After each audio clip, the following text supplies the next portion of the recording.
गाँव रे कर मतदान केन्द्र नहेले देबनी भोट। घर ठारू 8 किलोमीटर दूर भोट केन्द्र जीवाकू नाराज धर्मगढ़ बासिंदा। गाँव रे मतदान केन्द्र नहेले भोट बर्जन पाई शपथ नेले गाँ लोक।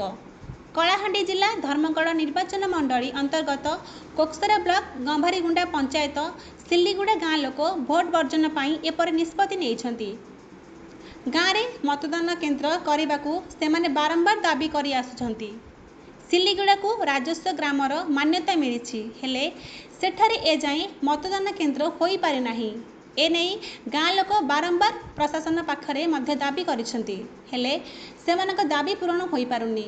फल गाँ लोक 8 किलोमीटर दूर थिबा बंगमुंडा प्राथमिक विद्यालयर हेउथिबा मतदान केन्द्र को जीवाकू पड़ुछि।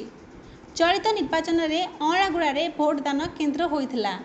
एहा मध्य सिल्लीगुड़ारू 8 किलोमीटर दूर।